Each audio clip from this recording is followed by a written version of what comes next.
evening, ladies and gentlemen. It's me, PD, back with another Carlisle Cult Cinema Club Presents. And I've got to say, I'm honoured to have the very beautiful Madeline Smith in conversation on the podcast. And I'm so honoured. Madeline has 138 IMDb credits, 77 of which are for acting, 10 are for archive footage, 2 thanks to, and 49 as yourself. I mean, that is an impressive list. Yes. It's a very impressive list. Thank you. You might know Madeline from some Hammer films, Bond, Live and Let Die, Carryon, Matron. Oh, the list goes on. Eureka. Frankie Howard. Up Pompeii, Up the Front, and so many more. Her credits, as I said, are unbelievable. And mostly, as I've already mentioned, mostly people will talk to you about Hammer, Bond, and Carryon. But we're going to kind of touch a little bit on those, but delve more into your comedy side, because I think you've got great comedy chops. Thank from you. Watching all your little comedy bits over the years. Thank you. And again, it's so much of an honour to have you here. You might be wondering why we can only see a little bit of Madeline's face. It's because Madeline has decided that she wants to keep off camera. She's bent over upside down. But yeah, she decided to keep off camera. Now, according to IMDb, it does say, now, I know I've got this wrong, that your first film was Mini Affair, but it wasn't. And your first film was? Escalation. And it was a tiny, tiny part. These Italians came over here. I was spotted in the road when I was working for Bieber Fashion Shop in 1967. And I was asked, did I want to have a small part in an Italian film and get, I think it was £30 a day, actually. And I said, yes, thank you very much. I'd love to do it. And I played this crazy 60s girlfriend with an even crazier Italian boyfriend. And I had to have a white clown face and ride around London on a bicycle and mad things. Mad.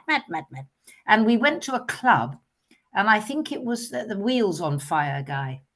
Who is Simon? Who was that? Wheels on Fire? Crystal? Anyway. Margaret and the Trinity. I don't know who it was. Anyway, my mum was going frantic at 4 a.m. that her daughter was not home yet, and was ringing the club and stuff, or I don't know, something was going on, something. Anyway, but I had to dance around this incredible guy with his hair or whatever it was, a crown of thorns on fire, and it was fabulous. And that little scene, I've actually seen it. I've seen the scene. You can get hold of a copy of Escalation, which I think is quite a rude film. Right. Yes, but not my bit. And because then Lino Caplicchio, he went back to Italy to continue the film with the lovely Claudine Auger, who was in a Bond film. Like yourself. That was my first. That was my very, very first. And how was it you got that role? Walking up the road to work at Bieber in Kensington Church Street in London, and a lad came out of the shadows and said, "Do you want to be in a film?" And I said, "Yes, thank you very much." Well, then go and meet these mad Italians, which I did, and that's how I got the part. Yeah, absolutely brilliant. He was what was known as a scout. He was a scout. Yeah, which they probably still have today. Oh yes. Now, obviously, according to what will have happened is Mini Affair will have been released first. It was called the Mini Mob originally, and they changed the name to Mini Affair, and I don't know why, but it's basically about these silly girls capturing a DJ and a pop star, and I can't remember what else, and having silly adventures, and we had an incredible cast in that. Georgie Fame was very sweet, but he certainly wasn't interested in me. I know that. I think Georgie liked older ladies, experienced ladies. And that definitely didn't include me, aged 18. I'm very virginal. I wasn't very interesting at that time. No. I don't believe that for one second. And you shared a scene with the brilliant Clive Dunn. Oh, Clive Dunn and a lady called Tottie Truman Taylor played the maid and the butler in this ridiculous house that we filmed in called Skindles in Maidenhead. And I sat and watched them doing their scenes in utter disbelief. And I thought, comedy, I'm going to stick with this because it's the best thing since sliced bread or any bread. I howled with laughter. They were absolutely amazing. And that's before Clive even did Dad's Army. Just a year or two, Simon? Just on the cusp, I'd say. You're looking at the dates. Cuspish, yes. Cuspish. Yeah. And he was a young man. Fantastic. I mean, he always played old doddery men, but he was so clever. Granddad. Yeah, well, yeah, that was later too. That was later. Yeah, that was when incredibly young. He must have been only in his 30s, I think. 40s, I think. Well, no, but when you did Mini Mob, I think he was even younger. Yeah, 30s. So I mean, he did look so old as well when he was doing Dad's Army. He did. He was brilliant. He was only in his 30s. That's amazing. Yeah, I loved him. It was lovely. But my favourite thing in the world, I want everybody to know, is comedy and making people laugh. It's more important to me than anything except maybe nature. Well, you have, as I've said earlier on, you have got fantastic comedy chops. Thank you. From seeing you in lots and lots of comedy fare, which I will be touching on as we go through this. As I say, I will be obviously touching on, your Hammer and your Bond, because I cannot not, if you know what I mean. No, well, they're great. My audience will be wanting to, why didn't you ask about Hammer films? Why didn't you ask about Bond? And talking about Hammer, your first Hammer, Taste the Blood of Dracula, and with Christopher Lee, but you didn't actually share a scene with him. Didn't share a scene, didn't get to meet him either. My scene was with the lovely Ralph Bates, who snaps his fingers and off I go into some hidden room with him. But I was so virginal in those days, I didn't know what we were going to get up to. There we are. There's a fact for you. And we had a lady with a snake that went everywhere, delving into all sorts of places. It was a bordello, you see, and the character played by Jeffrey Keane and John Carson, they were naughty men. They came in looking for naughtiness. They did. They found us, me in a little white dolly suit. Yep. I can't remember who else was in the scene. Sallis. Oh, Peter Sallis. Of course he was. Oh, yeah. Three of them. Summer White. Oh, gosh, yes. And he was the voice of all sorts, wasn't he? Wallace and Gromit. Yes, best of all. Best. Absolutely fabulous. Oh. And obviously, around the same time, you done His and Hers with Tim Taylor.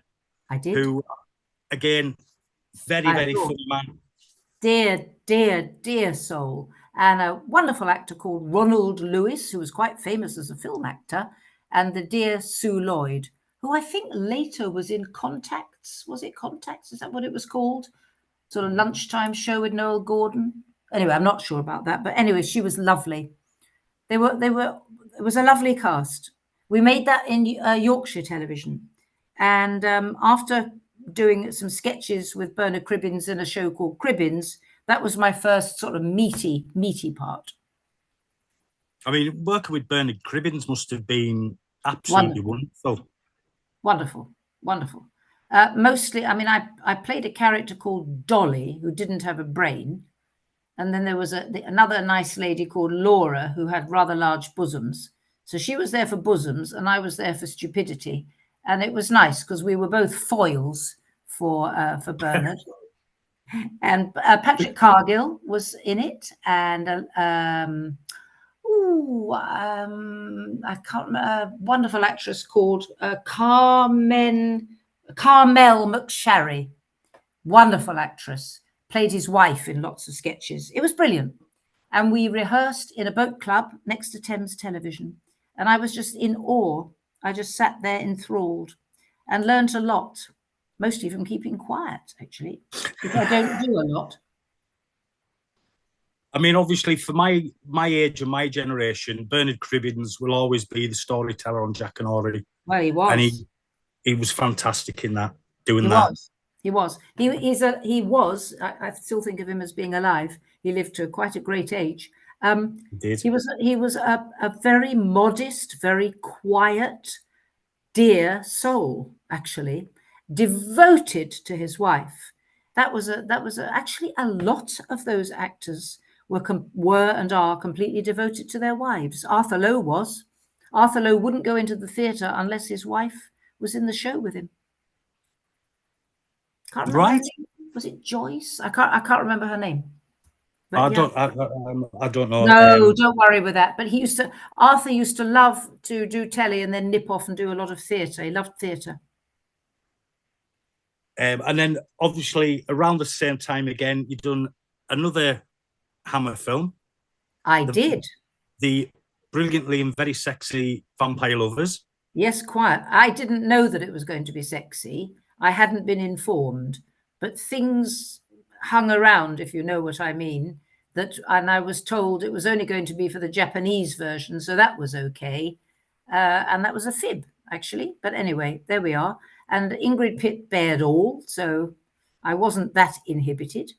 And actually, apart from that, it was a really rather good little film, I think, directed by Roy Ward Baker, who had a fantastic pedigree and was a lovely man. I mean, it's a great film. And the Hammer films I grew up on them as a kid as well. Yeah. In the 70s. The BBC double bills and things like that. Yes. And my dad would allow me to get up and watch them, and that's nice. He'd get me up to watch them as well. Come on, son, come and watch these films. And I was born in 1974, so that tells you. So yeah, right. My dad used to. You are a baby. I was born in 1949. I'll have you know. I know. I looked that up. Ridiculous. I didn't want to mention. What I have. I got it out of the way. I thought I don't want to mention that. No, well, it was going to come up, so I thought I'd say it anyway. Well, yes. No, it wouldn't have came up at all. Trust me on that. No. But I mean, obviously, growing up as a kid, big Hammer fan. Yep. Sadly, you didn't meet Christopher Lee. Did you get to meet Peter Cushing on Vampire Lovers? Oh, yes. No, I met him on Frankenstein and the Monster from Hell. I didn't get to meet him actually on Vampire Lovers. He was sort of in scenes that didn't include me. But he and Shane Bryant and I shared the screen throughout the film, Frankenstein and the Monster from Hell, which was a really lovely part for me. Super. And I think that came out in Simon in 74. Yeah, you made it in 72. Yeah, it did. Yeah, 74 Thank you. At least. Yeah, it hung about for a couple of years. It's a really lovely little film, that one. And it obviously had Darth Vader himself, Dave Prowse, as yes, bless him. Yes, lovely man. Yes, very lovely guy. He was very good. He was very good. He was also in the film Up Pompeii with me. I think he was on a treadmill in that.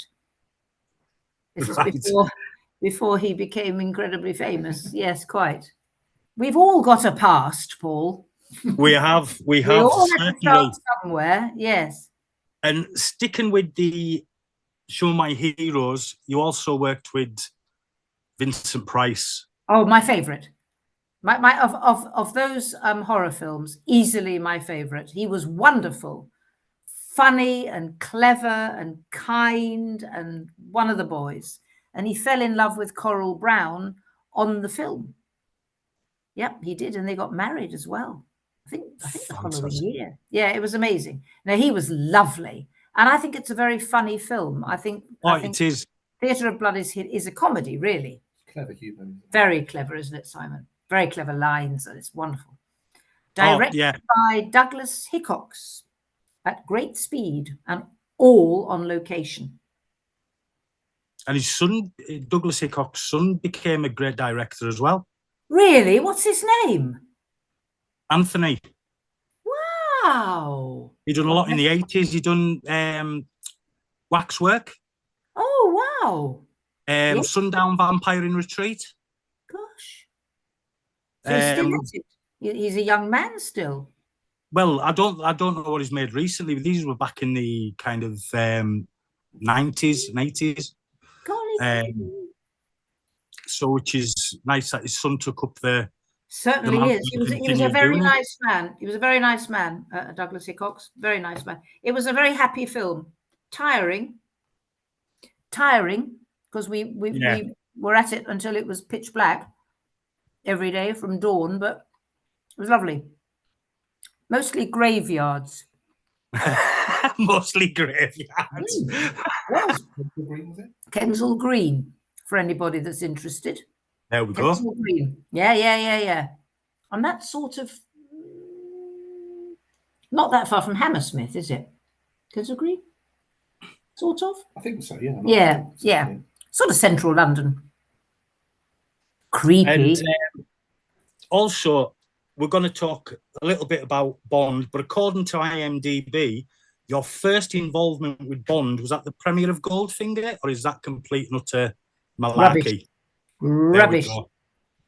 Rubbish and nonsense. Because it would have only been 15 at the time. No, it had nothing to do with Goldfinger.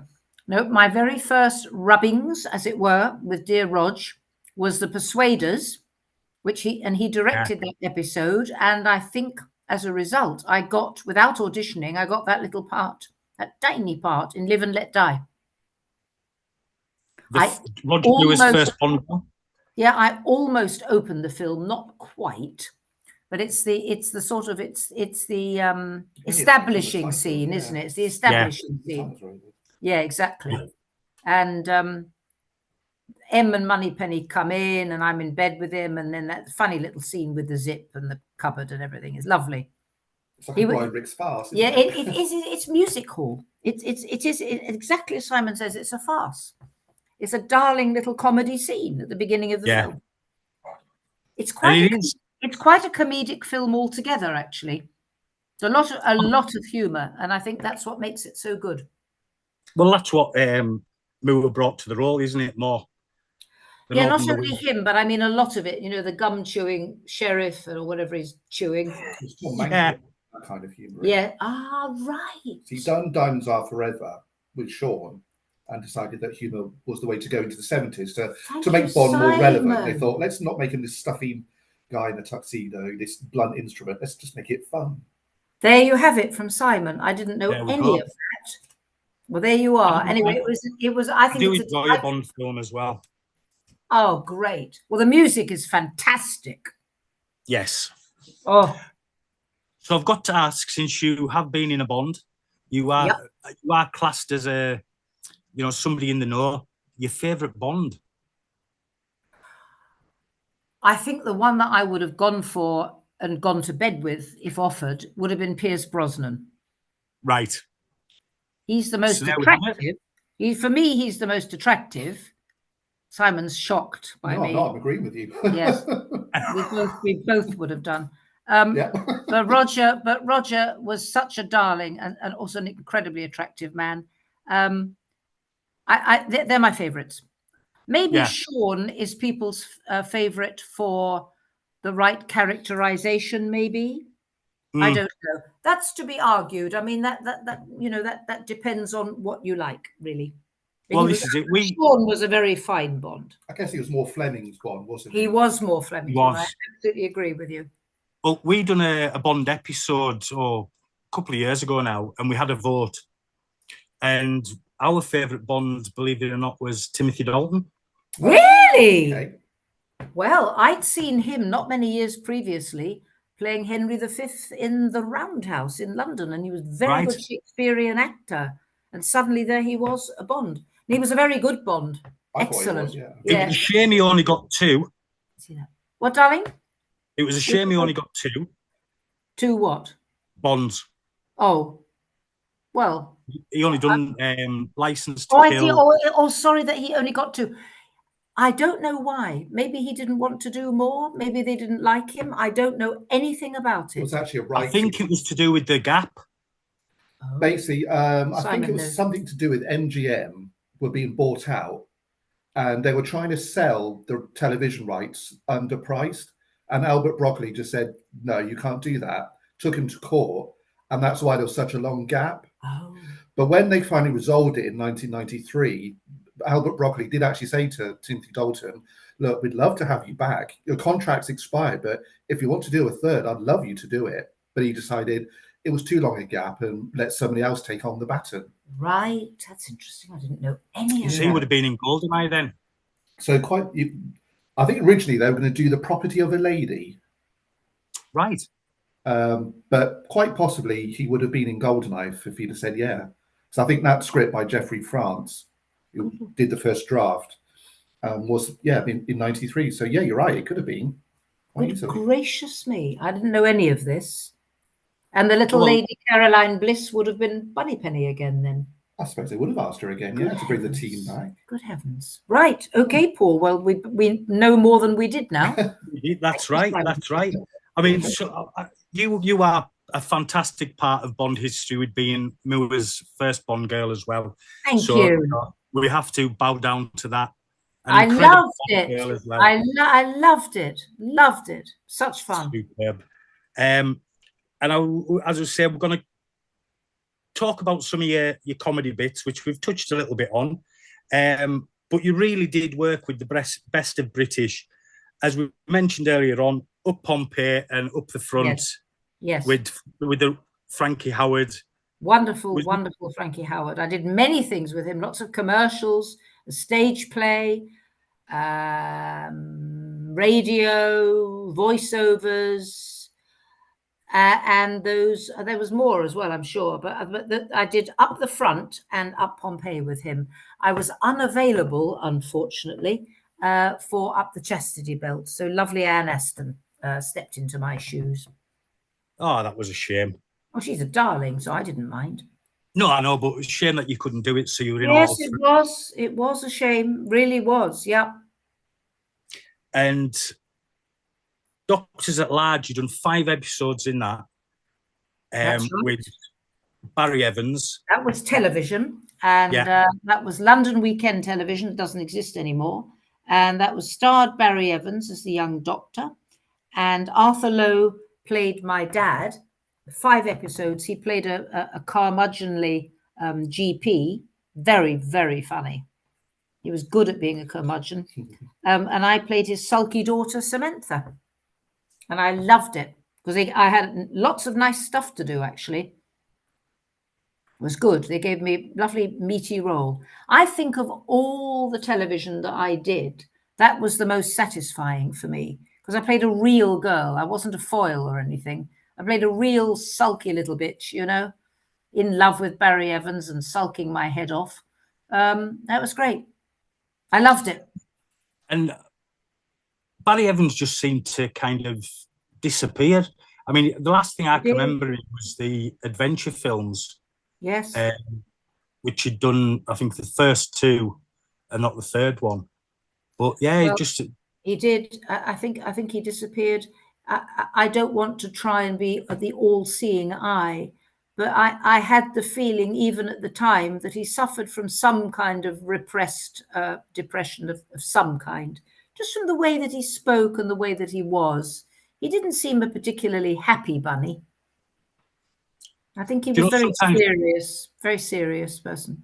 Sometimes you find that with a lot of funny people. Yes, indeed you do. Indeed you do. Gosh, I could repeat that many, many times, but not always. I mean, for example, Clive Dunn in real life was an artist and a very fine one and a very happy man. So it doesn't always apply. I think actors who do comedy, they are more in their socks, but comics can very often be unhappy people because that's all they've got is constantly being funny and finding new material.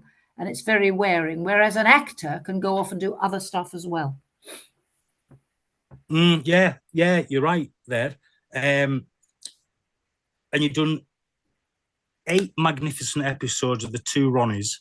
Oh, wonderful. Oh, now, gosh, yes. That must have been working with them too. Yes, incredible. That was 1971. That was just after Doctor at Large. Right. And it was unbelievable to get that part. and Henrietta in the spoof classic serial written by Ronnie Barker. And the costumes and everything, and the trouble they went to. It was done like a real classic serial with all the love and care of a real classic serial. And Ronnie, I mean, Terry Hughes was around, of course he was, but it was Ronnie Barker that directed me throughout.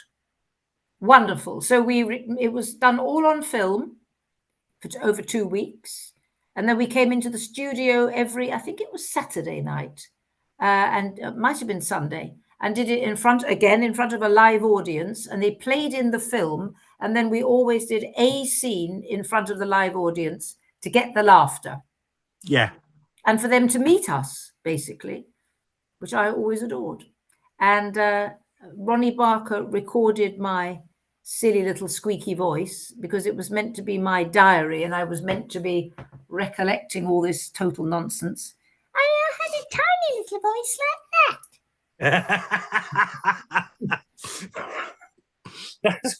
That's completely tickled me. That's brilliant. And it was Dudley Moore's agent who took me to lunch. I don't know what he wanted out of me, but anyway, took me to lunch one day, and he said, "What is this with your voice? Can you stop putting that voice on?" And I was so hurt. I can remember sitting there, absolutely silent. I didn't know what to say. I thought that was nice. Of course, it was dreadful.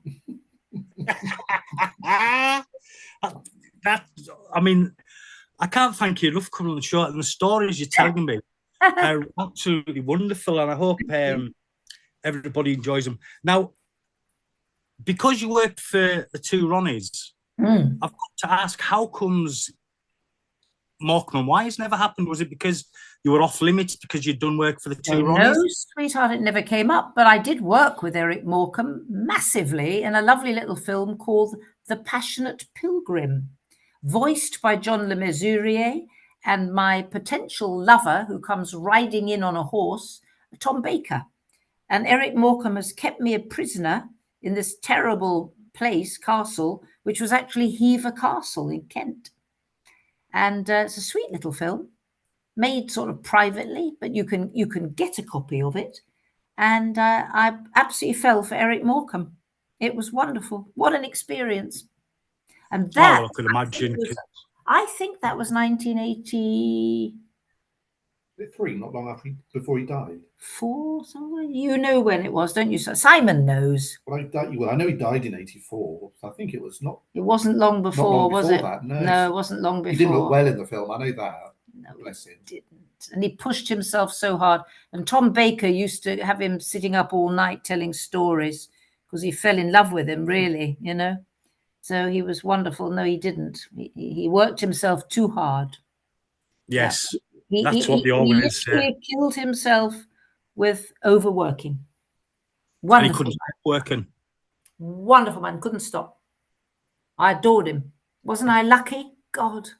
The people who you've worked for is just... Well, Trevor Howard, the wonderful Trevor Howard, he played my dad in a film called The Bawdy Adventures of Tom Jones, which was meant to be the carry-on after Tom Jones, the film Tom Jones with Albert Finney. And Nicky Henson played opposite me, and I was Sophia. But to have Trevor Howard as your father, I mean, really, he was wonderful. Oh, so there's another one. I'm loving the stories. It's fantastic. Now, still with your comedies, Carry On Matron, Mrs. Bullet. Yep. Which I did just watch this morning while I was sorting out everything. Well, it's fresh, as it were. It's fresh. Fresh. And the joke, it's all bent to one side gag. Yes. And it just sent me off chuckling. Yes. And the sausage falls to one side. Yes, in the bed next door. That's right. And that's what's the name? Joan Sims. That's it, Joan Sims, who cannot stop eating through the entire film. And it's a shame you never did any more carry-ons. But from what I was looking at, it has to be Carry On Abroad. Peter Rogers wanted me to. Again, there's another case of wanting me to. But once more, I'd accepted some limping tour, and I always said yes to everything, and stuck myself in the foot really. So I couldn't do any more. And then, you know, others step in to your shoes. Yeah. So that's a big shame. Peter Rogers really liked me. Yeah, he was a lovely man, really. And the director, oh, he was a darling. Name. What was the name of it? Gerald Thomas. Oh, what a darling man. He looked like the sunshine somehow. You just turned him on. Absolutely fantastic. And you were in Percy's Progress as well. Oh, crumbs. I can't really remember that. Is that where I was lying on the floor as somebody's imaginary dolly or something covered in cabbages? I can't remember. I think so. I think yes. that's the one. I don't think I had a lot to do in that one. Yeah, I think it was, yeah. And there was another one, it's a 6 foot something or other above the ground world or something, was turned into the Love Band.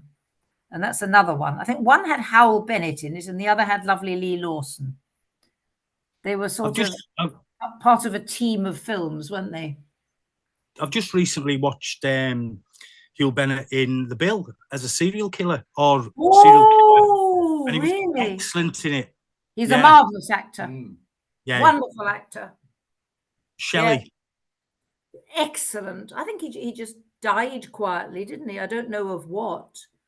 One of the last things he did the Last of the Summer Wine, funnily enough. Did he really, Simon? Right. 2001 or so. Did he? Yeah. He was nice. He was a nice man. He was good friends with a friend of mine called Michael Cochran. And I went to and Harrod Rees's wedding reception. And Michael Cochran was there. And that's when I first met Howell Bennett with Michael. That's when Anne Harrod Rees married Christopher Cazenove. And that was the night that I had recorded Casanova 73 with Leslie Phillips. What was that like, working with Leslie Phillips? I adored him. What a lovely man. Fabulous. Funny, handsome, great actor. Super. Generous, took everybody out for a huge meal. Lovely man. I mean, a real blast from the past, because of course he'd been a major star, that one. Yeah. Well, they only made a few because they considered them to be too rude. So they were pulled. That's a shame. Did they make Simon 5? Did they make 5 Casanova 73s? Not 6. I don't know. You might be right. I don't actually know too much about Hardly any. Hardly any. And they kept making them later and later at night. I mean, really, talk about prudery. It wasn't rude at all. Death by schedule. Absolutely. Everybody gone to bed. Yeah. I don't go to bed till very late. So I see. Like me. Yes. I like the long reaches of the night. I'm a ghost. I'm a ghoul, really. A ghoul? No, not at all. Woo! Well, if you're a ghoul, you're a beautiful ghoul. Thank you. And also, while doing my research, there was a comic strip drawn about you in Disc magazine. Is that correct? And it is correct. I don't have it. I do remember it vaguely being shown it. And yes, it's absolutely true. It was Disc magazine, was it? Right. Yeah, it's true. So if anybody's listening and they've got a copy of Disc magazine from the 70s with the cartoons in, please get in touch and we'll make with sure you, certainly. I'll tell you what else. Which is really naughty. I did a play for a year with Alec Guinness. And the reviews all had a cartoon, guess what, me and Sir Alec licking my knee or something. And my dad went and blinking heck. He went and collected them all, bought them all, no doubt at a great price, and gave them to me for birthday or something. And I got rid of them. I gave them away. So somebody somewhere or people somewhere have got framed cartoons of me from 1973. Yeah, there you are. Sure. anybody who's got any of them, get in touch with I me. don't want them back. I want one. Oh, Simon. I want one. They were very that's good. right. They were very good, I have to tell you. But I thought, no, I don't want myself looking stupid. But they were very good. They were very good. So now another thing I can remember from this, it was late 70s, was the Glorious Musketeers, and you voiced Constance. Oh my goodness, what was that? It was an animated cartoon. Do you know he's right? No, I don't think about that. I did voice various for Hanna-Barbera, various cartoons. Say that again. It was the Glorious Musketeers. Now, I didn't realise you'd done a voice, and it wasn't right until I was, but I can remember the cartoon. It was a musical about the Musketeers. You know, you're right. I used to go into voice studios and sit down for a few minutes and do a voice and go home. I loved doing them. You're absolutely right. Hanna-Barbera. It might have been a Hanna-Barbera one. I certainly worked for them several times. Well, I never knew that.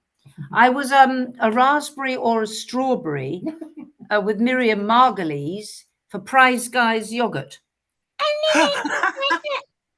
I can remember my Prize Guy yogurts as well. Yes. I think I got washed over a weir or something. Yeah. Something like that. That tests your range, doesn't it? Yes, indeed. It did. Yes. Oh, that's brilliant. Yep. And also, can you tell me a little bit about working on In the Looking Glass? Oh, Another show with a there was a whole load of them. Ensemble cast. Well, it kicked off with Up Sunday, which were live with John Bird and Willie Rushton, you mentioned, and all that lot, and Clive James. They were live Sunday night shows on BBC Two, and it would be BBC Four now.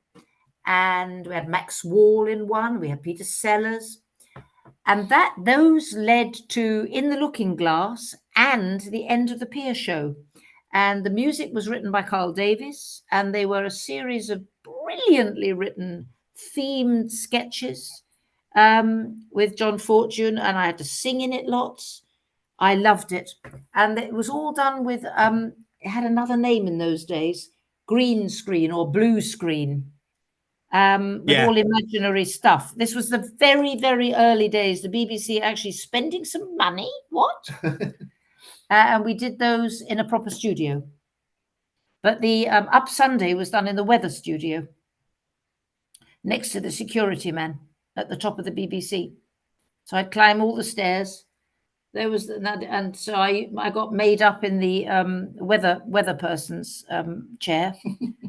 And then was thrown in the deep end.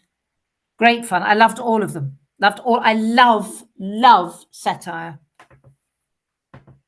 Yeah, So, I mean, happy days. Those would be in the middle to ish late 70s. Yeah. Starting Up Sunday, I think, was probably 74, 75. And then the others followed. So did you get to share any scenes with the likes of Peter Sellers? I did. I've told people that he played Hitler and I was Ava Brown, but somebody else, might have been Simon, told me it was actually Clive James that played Hitler. So I'm all confused now. But certainly, maybe he decided to go home or something. I don't know. But there's a wonderful, I've actually got a copy of it somewhere at home. I tend to lose these things. Of me singing Into the Face of Hitler as Eva Brown.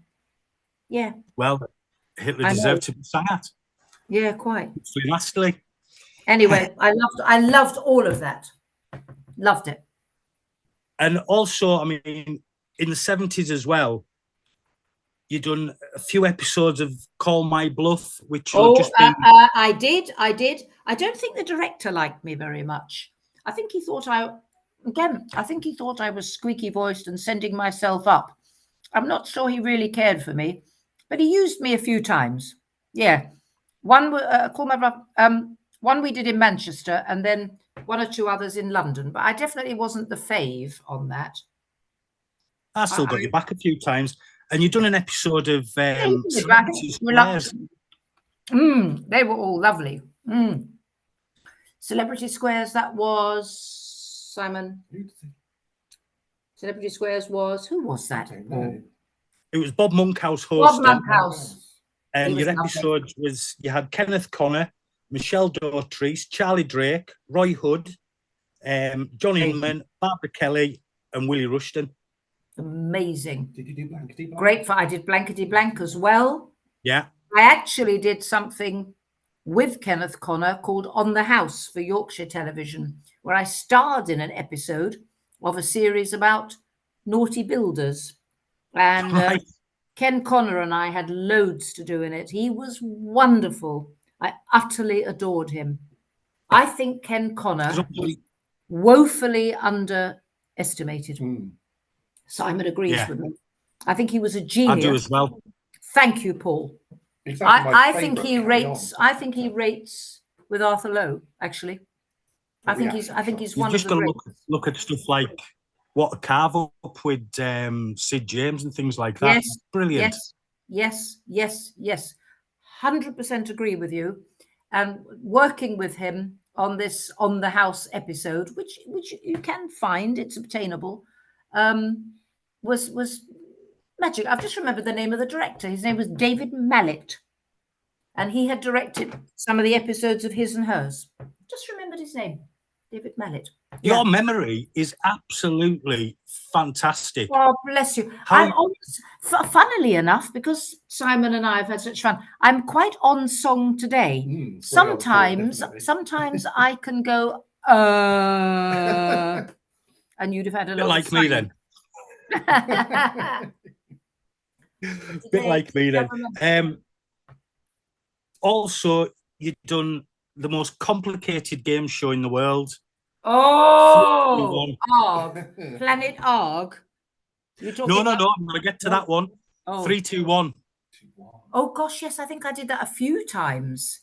But and also shows with Bruce Forsyth. In both, I had to appear in sketches. One was with Frankie Howard, where I was a Grecian something or other. Talking of Grecian, I'm going to Greece on Friday, God forbid. Oh, nice. Oh, I know, I'm dreading it, but still. So yes, 3, 2, 1, where Caroline Munro was the hostess, little sweetie. Lovely. That was lovely. That was Yorkshire. Alan Tarrant produced that. There we are. That's another name for you.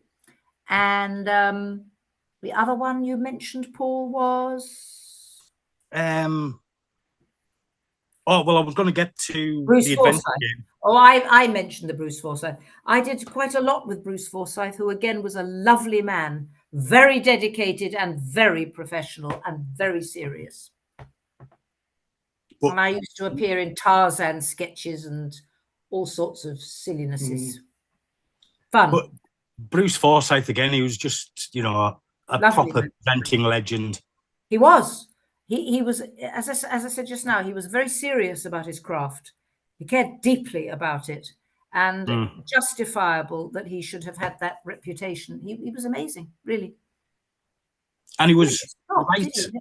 He never stopped right till the end. He was still doing Strictly, wasn't he? Yeah. Listen, right that applies to a hell of a lot of them, because Arthur Lowe never stopped. Bruce never stopped. I think that applies to a lot. What surprises me is Ronnie Barker, who decided to retire. That came as a shock. He said, right, that's it, curtains, after whatever it was, the Two Ronnies. And I think that Ronnie Corbett was very disappointed.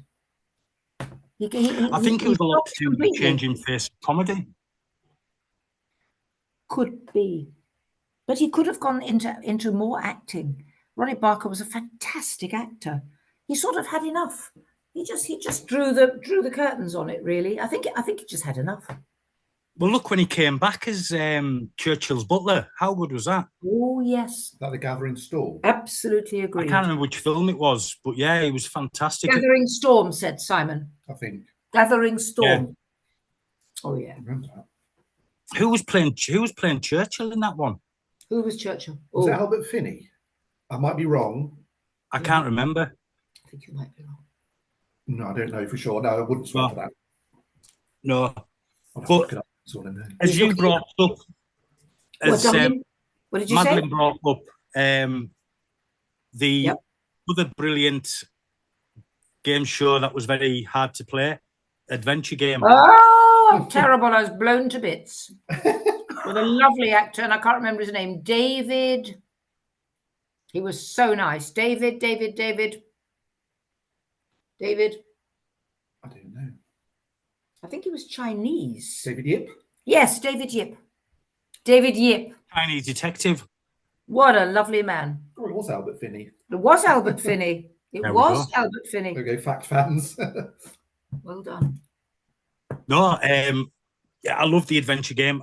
It was terrific, but I didn't get very far. Yeah. A couple of years ago, my wife bought me the DVD set. Oh, you lucky bean! So you got me on it. So I've got more DVDs and Blu-rays containing films with you on than I care to mention, Madeline. Oh my goodness me! Right. Well, we won't mention. That was great fun, and of course that was around the time you did mention it earlier that I did a lot of children's programs for the great Clive Dunn called Eureka, about tea time for boys, really. Yeah, I've got that to get to, as well as the Steam Video Company coming up. Oh, yes, I enjoyed that. 1983. And also about the same time you were doing all that, Give Us a Clue, which was a staple in my household.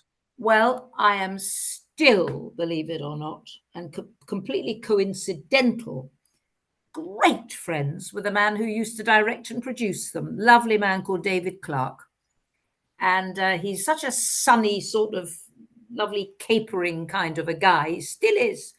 And they were done with so much love, weren't they? Both Michael Parkinson and Michael Aspel.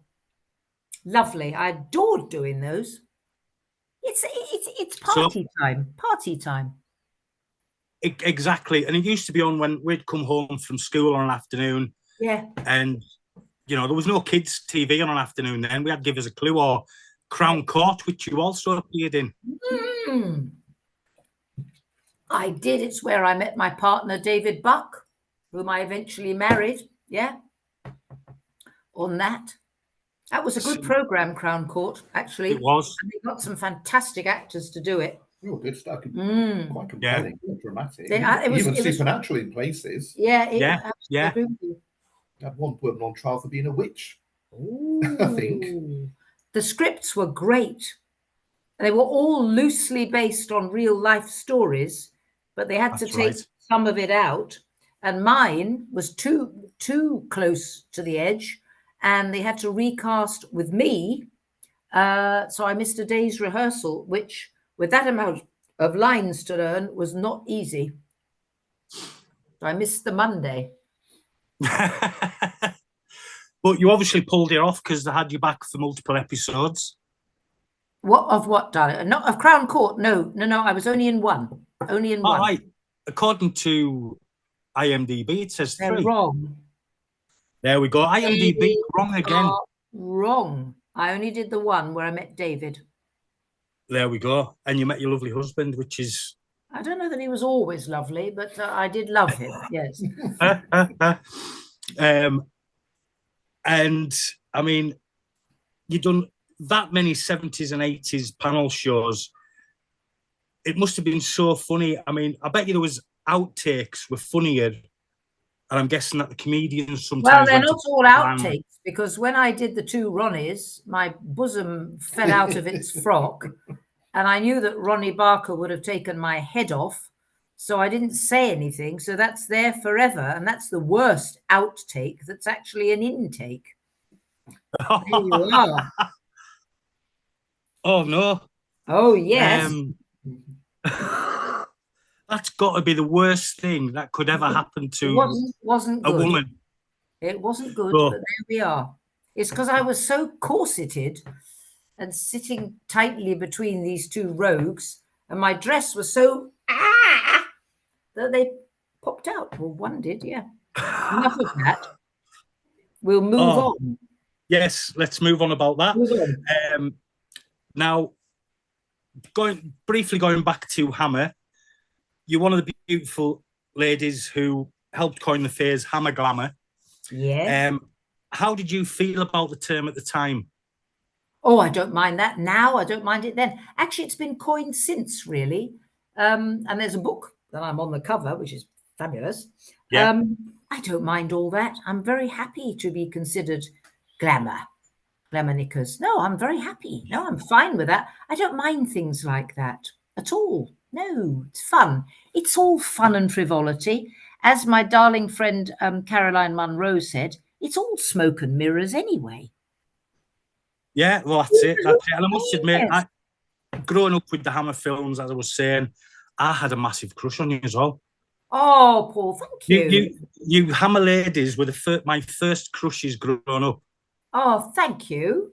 Thank you. You know, and so this is why I'm feeling quite honoured to have you on my show as well. Oh, thank you very much. I would have liked a bit more humour, I think, in those Hammer films, but they weren't about humour. No, very serious. I think if they'd added a little bit of humour, Hammer might have lasted a little bit longer.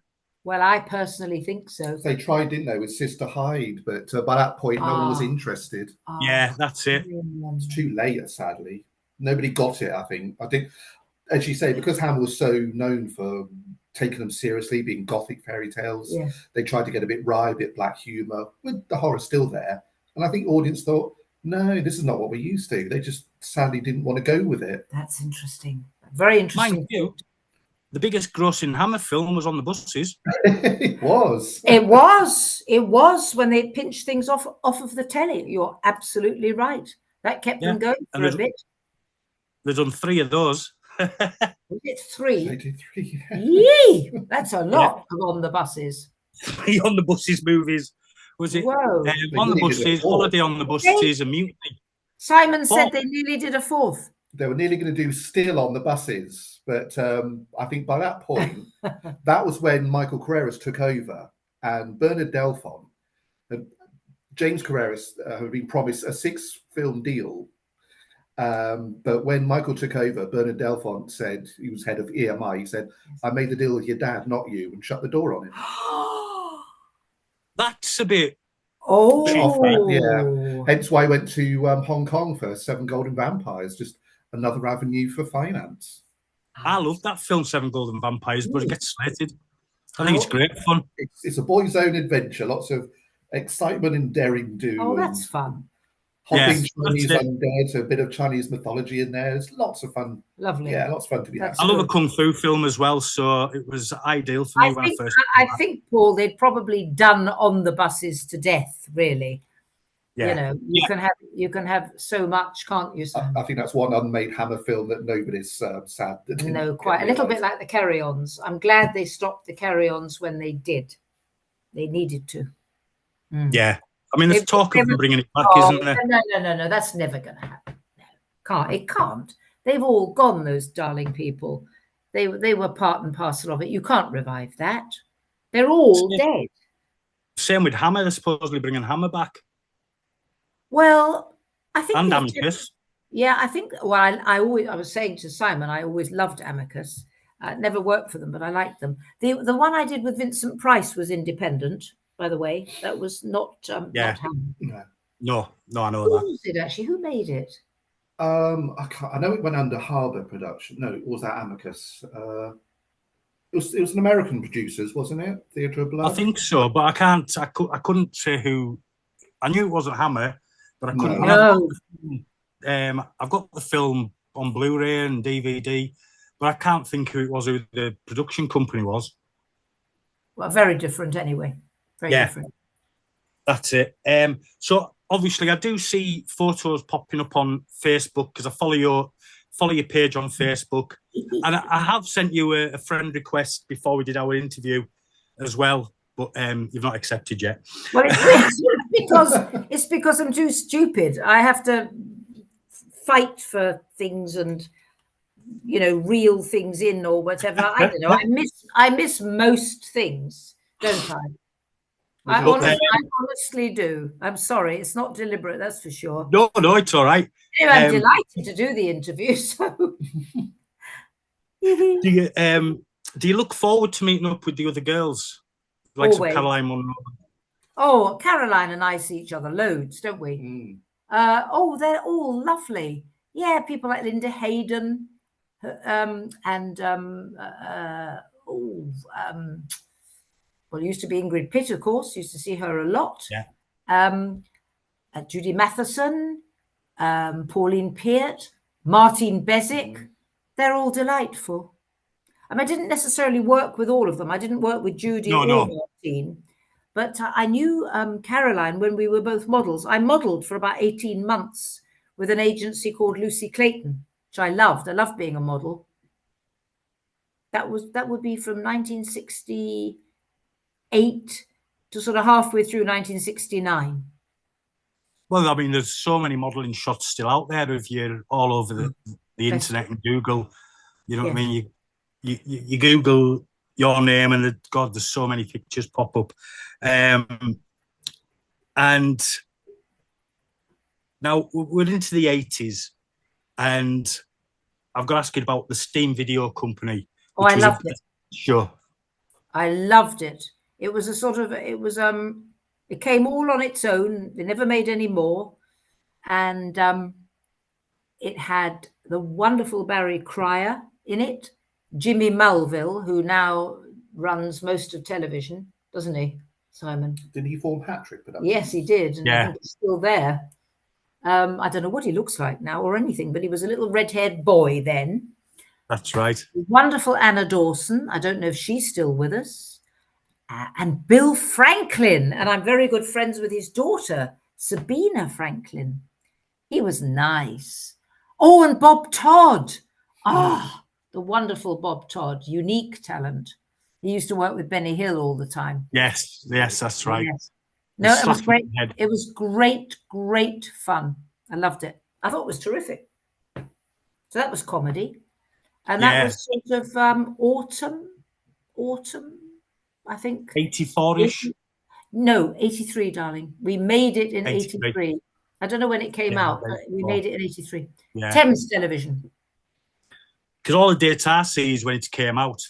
Yeah, I know. We made it in 83. Yeah. And then after that, or while that was on, you were doing the brilliant Eureka, which I used to watch as much as I could because it was just you learned so much and it was so funny. I'm so glad. We were a little team, and Clive Doig had seen me in a great program called Why Didn't They Ask Evans, where I played a murderess, and Francesca Annis and James Warwick were the sleuths. We had Eric Porter in it. Wonderful thing. 1980 we made that. Clive Doig had seen me in that, and he thought, oh, I think she can act. I'd like her to be, and he just chose me to be part of the team. So it's Bernard Holly and me and Mike Savage and Jeremy Beadle for a bit and Sarah Green for a bit. Lip Fox. Jackie. Clark. Jacqueline Clark, lovely lady. Yeah. But it was really, and Julia, who eventually married Clive. Was that Sylvester McCoy on there? And Sylvester McCoy. Yes, before he was Doctor Who. Which I think, isn't that how he got Doctor Who? Clive Doig thought you should go up for that. He did. Yeah. He did, and he was absolutely it was a superb show, and as I say, you learned. You didn't just laugh; you learned from it. Yes, thank you so much. Clive would be over the moon to hear you say that. Really, oh, it was a fantastic show, and it's been a show that's always popped back into my head over the years when I've seen actors. I can now hear some of the music in my head. Isn't that funny? Now that you say that, I can actually hear the opening title music. I can't hum it for you, but I can hear it in my head. It was great music. I mean, there's certain TV shows and films where you just talk about them, the theme tune pops straight into your head. Yes, immediately. I can hear it. Yeah. I'll tell you what I did enjoy doing was All Creatures Great and Small. I did 2 of them. Oh, that'll have been fun. Wonderful. Particularly the second one. No, they were both fun. And both involved the lovely Peter Davison, who is a really smashing actor. So you got to work with quite a few different doctors. and doctor's assistants. Yes, I did one way and another. Yes, I did. Yeah, without being in Doctor Who. Yeah, it was mostly Peter Davison, really, that I had. I knew Christopher Timothy already, just socially. Yeah. Because you were saying you'd worked with Tom Baker and obviously Sylvester McCoy. Oh, Sylvester's adorable. He's adorable. He's mad. He's wonderful. Yes. Yeah, I've met him once at convention, and my wife got her little figure signed because she's a Doctor Who fan. And it was wonderful for her, and she got a photo taken, which is up in our living room. Oh, good. Well, he's a darling. Yeah. He's nuts. He's wonderful. Yes. And just as army to be Doctor Who, yes. We've just had a little visitor as well. Just as we were speaking, the door opened and my daughter popped her head in, wondering what was going on. I should have got her in. Oh, bless you. She's 8-year-old. Oh, perfect age. And she's absolutely delightful. Lucky you. Lucky you. Wonderful.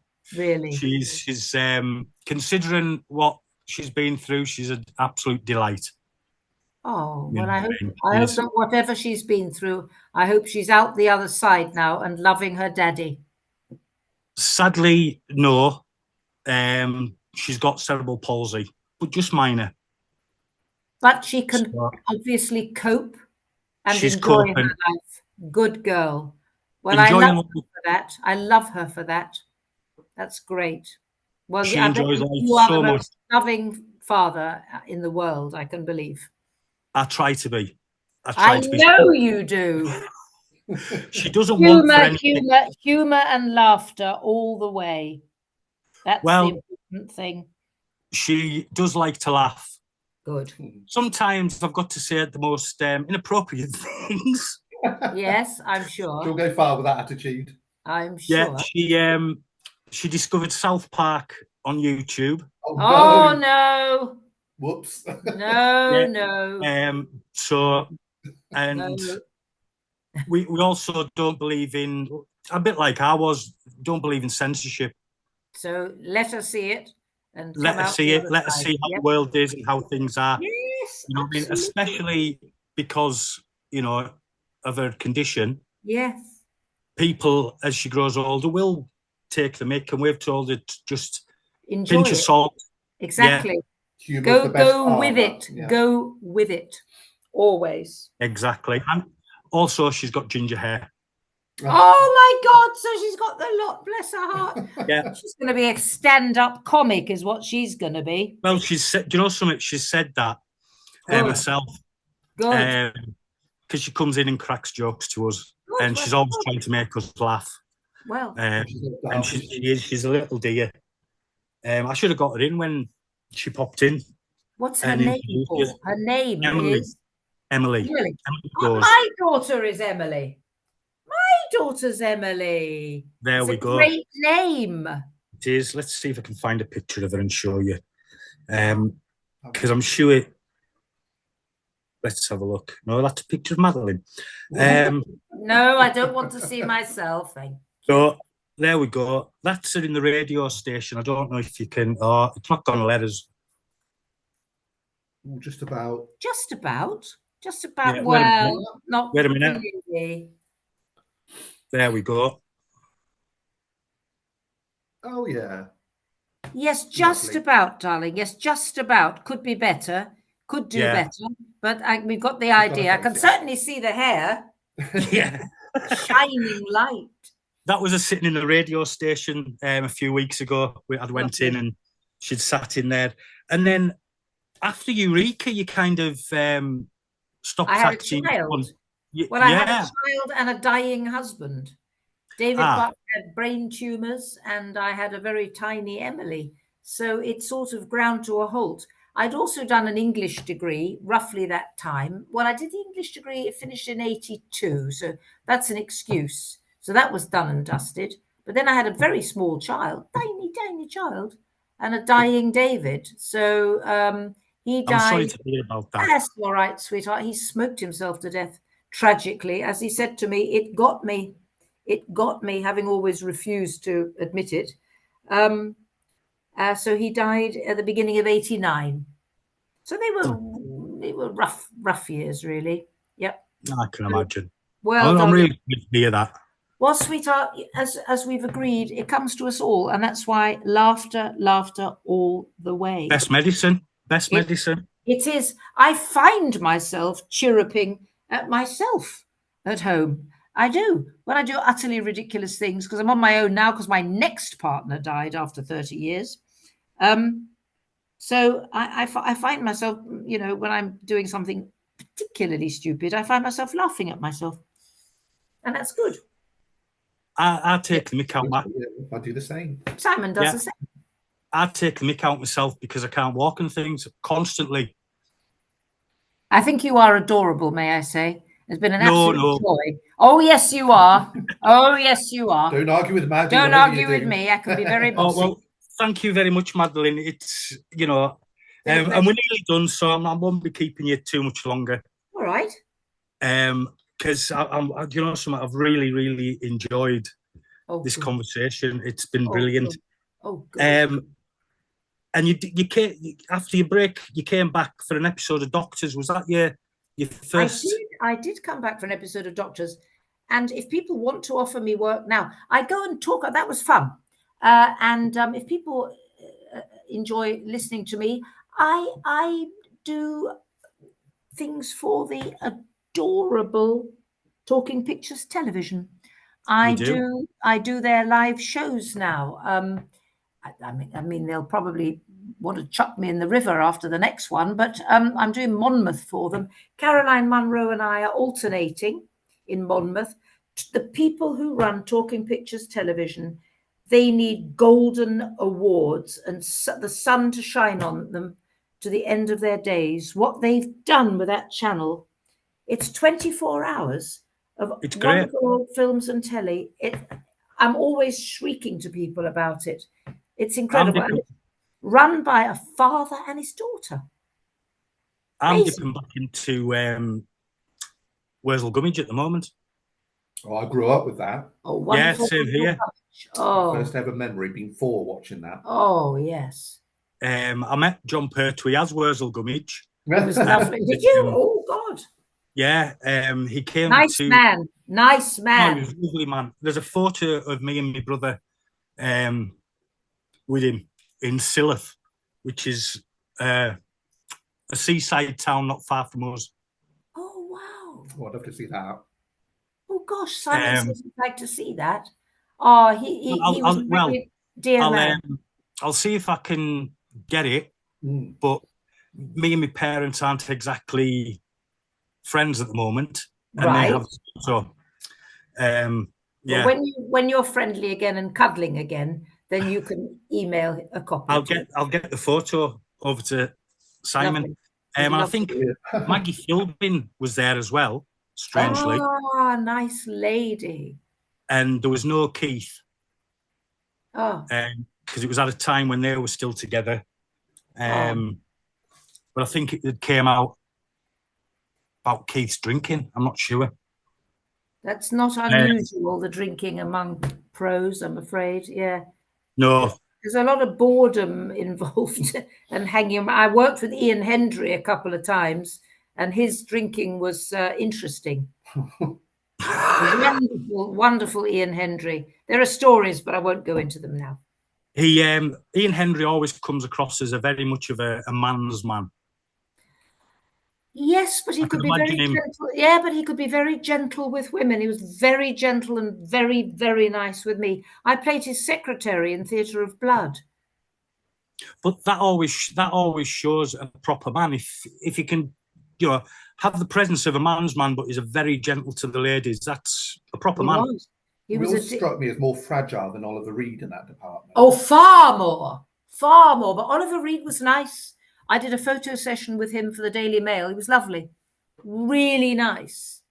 I don't know when, early 70s or something like that. I can't remember, but lovely guy. Yeah. Yeah. And I've lost my thing there. And obviously, recently you done the Sky Cinema remake of The Amazing Mr. Blunden. Oh, he's nice. Mark Gatiss. What a lovely man he is. Oh, yes. Well, Rosalind Landor and I, and one of the chaps in it, Stuart, something I can't remember his other name. We just appeared momentarily in the graveyard, just for fun. Yeah, because obviously we'd been in the original, which is such a beautiful film. Oh, isn't it a great film? Oh, I love that. I'm so proud of that film.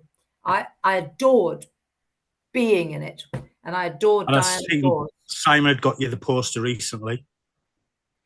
I have had it framed, and it's now in a room where I've got new Veluxes, and so it's never going to fade. Oh, how lovely. It's a really nice frame. It's so heavy now. It's utterly ridiculous. I can't hang it. It's too heavy. Do you know that? I've protected it by framing it. Wonderful. No, that was a stunner of a film, that one. But no, it is. Your daughter would enjoy The Amazing Mr. Blunden. I think she's of an age now. Oh yeah, I've got the Blu-ray, so I'll probably show it. I think she would enjoy it. Release. Yeah, I think 8 years old. I think I'm talking about the original one now. The one with Lawrence Naismith. I think she should see that first. Yeah, definitely. I think she's the right age. You need to be a bit older. Yeah. I think 8. And it basically, I mean, it was 50 years roughly between the two as well. It was. I think that was the whole point. Yes, it was 50 years. It was a nod in that direction, half a century. Yeah. I think Mark did an extremely good job on it, actually. Extremely good. Different. Yeah. Kaleidoscopic. Different magical effects. Very good. And it must have been wonderful to be asked back. Oh, it was. Of course it was. It was lovely to be in the original too. Great honour to be with the incredible Lionel Jeffries directing and Diana Dors. No, it was great. I think it's a genius film. I really do. Lionel Jeffries, he was another excellent actor and director. Absolutely, 100% agree with you. No, I'm talking to you this afternoon makes me realise how lucky I've been, eh? Well, thank you for saying that, and I'm pleased I've brought back so many great memories. You have indeed. You have. And then, of course, I've done loads of theatre. Loads. Yes, which, you know, obviously it's harder to find out what theatre you've done. Well, I've done 3-year runs in the West End. A year. Enjoyed all of them. And one with Alec Guinness, of course. And lots of touring, short plays. Terry Scott at the Yvonne Arnaud Theatre. I liked him a lot. Frankie Howard, Churchill Theatre, Bromley.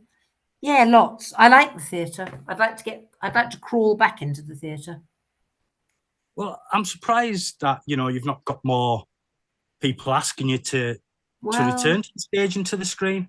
Well, it's hard now. It's different. It's not what it was. You have to you have to make your own work, kind of, and then get seen in something, and then they would ask you. It's different. And remember, I'm not contemporarily on television now, so people don't see me and think, you know. Yeah. It's a bit different. I do appear in things where I'm commenting on stuff. I will be commenting about Alec. Oh, I'm not supposed to say this. Oh, I've got to keep quiet. Just realised. I didn't say anything. No, you said nothing.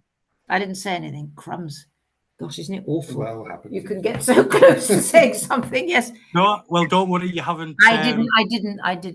No spoilers. I didn't say anything. No. That's it. No spoilers. That's it. No, but I've noticed that you do a lot of commentary work on documentaries and things like that. I love it. Yeah. When they need a bit of material about somebody that's died or whatever, you know, or I did something that nobody else is alive in anymore, or no longer compos enough to make a comment. So, yeah. I mean, for example, Habeas Corpus with Alec Guinness. I mean, darling Andrew Sachs, who played Manuel and was in it with me, he's died ages ago. Yeah. I loved him. He was a wonderful man. Yeah. That was an amazing show. Alan Bennett, who is 90 now, wrote it, and that's 51 years ago. Is it 51 years ago? Yeah. Alan Bennett, what a talent he is. And what a lovely man he is. Oh, he's adorable. Really. But the rest of my life has been wonderful. And even when I went to college and did my full-time English degree, I adored it. Absolutely adored it. And managed to get my degree as well.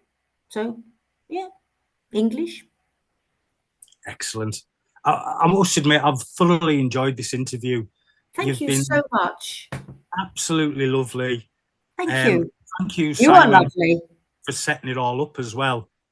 He's great, that boy. He is. And I mean, I'll be honest, I was cheeky and I says, look, I know you're friends with Madeline. Is there any chance you could ask if I could get an interview? Well, Paul, he's the best. He and his mates are the best audience. I do a little show occasionally at the beautiful Phoenix Arts for lovely Stuart Morris, it being interviewed by Peter Fuller. And this boy sits in the front row, and he and his mates, I see their smiling faces and their laughing eyes. And that's how I met Simon. So it's a joy. Laughter is the best medicine. Totally. After medicine. And I mean, Stuart is such a lovely guy as well. Stuart Morris. Yeah. I just put a podcast out with him on Friday. Brilliant. And yeah, absolutely lovely guy. And we had a great time on the podcast as well. And he's coming back on with Graham Cole. Well, Graham Cole is out of this world. You will love it. He has so much to say, such varied interests, and so much charity work quietly behind the scenes. He's a really good guy and a wonderful actor too, apart from everything else. Yeah, very handsome. Very handsome. That's always helped. Well, it is definitely. I'm very superficial, aren't I? Not at all. Not at all. We can all be superficial. Let's be honest. It's nice to be superficial, to be funny and to be a bit superficial. Makes the world go round. Of course it does. Of course it does. Flowers are superficial. I mean, they flower their socks off, you know, and they go, look at me, look at me, look at me, don't they? Flowers do. In the garden. They are tarts in the garden. They are. Yes. 100%. Yeah. I'm so pretty. Yeah. But I'll end this because I think we've done well over an hour, and I don't want to keep. And thank you so much from the bottom of my heart for being. It's been a great pleasure, hasn't it, Simon? Lovely, absolutely. As Simon is my witness, he's participated too. So it's been great.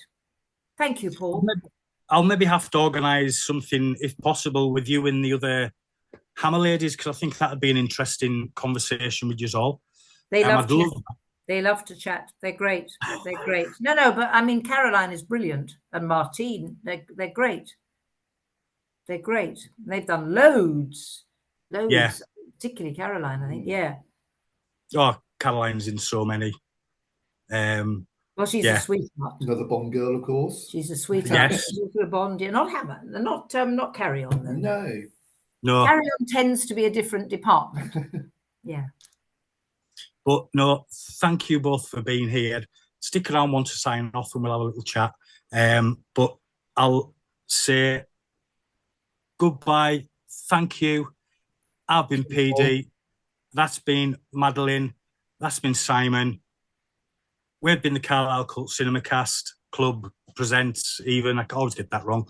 And thank you so much. And speak to you all soon. Thank you.